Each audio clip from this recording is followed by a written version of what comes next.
નમસ્કાર દોસ્તો, આજની આ વાર્તા અમદાવાદની સત્ય ઘટનાની છે.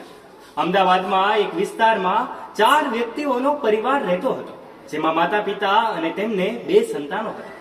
કનુભાઈ અને ચંપાબેન. એમને 2 સંતાનો એટલે કે રામ અને શ્યામ પોતે ખૂબ સારી રીતે પોતાનું જીવન પસાર કરી રહ્યા હતા.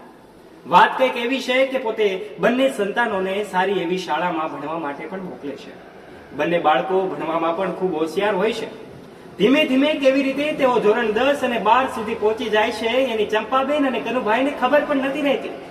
પરંતુ આગળ જતા ઉચ્ચ અભ્યાસ માટે તેમાંથી એક બાળક એટલે કે રામ પોતે બહાર વિદેશ જવાનું નક્કી કરે છે. સાંભળજો, આ વાર્તા કંઈક રસપ્રદ બનતી જાય છે. પહેલા કનુભાઈ અને ચંપાબેનની સ્થિતિ ખૂબ નાજુક હતી અને પોતે એવું કહી શકાય કે ગરીબ નહીં, પરંતુ તેનાથી સહેજ ઊંચી કક્ષામાં આવતા હતા.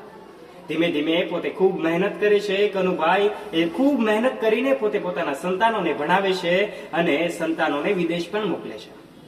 ત્યારે રામ વિદેશ જઈને ભણવામાં લાગી જાય છે અને પોતે ત્યાં એક સારી એવી જોબ પણ મેળવી લે છે અને પોતાના માતા પિતાને હવે ભૂલી જાય છે. માતા પિતા જયારે અહીંથી એમને કોલ કરે છે તો એમને કોલ કરવા માટેનો એમને સમય પણ મળતો નથી. એમને તો સામે ચાલીને ક્યારેય એવું થતું નથી કે મારે મારા માતા પિતાને ફોન કરવો જોઈએ.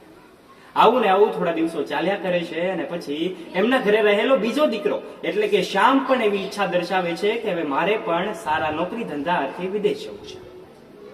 એમની ઈચ્છાને માન આપીને એમના માતા પિતા તેમને પણ વિદેશ જવા માટે રવાના કરી દે છે. પણ એમને ધાર્યું નહોતું કે હવે આ સમય એમને ક્યાં લઈને જઈ રહ્યો છે. ઘટના કંઈક એવી બને છે કે બંને બાળકો વિદેશ જઈને પોતે ખૂબ સારા એવા સેટલ થઈ જાય છે, પરંતુ માતા પિતાને તેઓ કાળજી લેવાનું, એમને ફોન કરવાનું ભૂલી જાય છે. માતા પિતાને એમ થાય છે કે એમના બાળકો સાથે વાતો કરીએ, એમને એમની યાદો શેર કરીએ. ત્યારે જ્યારે તેઓ કોલ કરે છે ત્યારે એમના દીકરાઓ ખૂબ કામમાં વ્યસ્ત છે એવું કહીને વાત કરવાનું ટાળી દે છે. દોસ્તો, અહીંયા વાત કંઈક રસપ્રદ બનતી જાય છે, વાત કંઈક દર્દનાક બનતી જાય છે. હવે બંને દીકરાઓ એમનો કોલ રિસીવ કરવા માટે તૈયાર નથી. આ માતા પિતા હવે પેટે પાટા બાંધીને પોતાના સંતાનોને ભણાવ્યા, મોટા કર્યા અને વિદેશ ભણવા માટે મોકલ્યા. પણ હવે આ બાળકોએ આવું એમની સાથે કર્યું એવું એમને જિંદગીમાં પણ વિચાર્યું નહોતું. ત્યારે દોસ્તો, તમારા સંતાનો પણ જો વિદેશમાં ભણવા માટે જતા હોય તો આ વિડીયોને ખાસ જોઈ લેજો. તમારા બાળકોને એટલો બધો પ્રેમ કે લાડ ન આપતા કે તમારા બાળકો તમને જ ભૂલી જાય. આ વાર્તા વિશે તમારું શું કહેવું છે? તમારો મત કોમેન્ટ બોક્સમાં કમેન્ટ કરીને અમને જરૂરથી જણાવજો.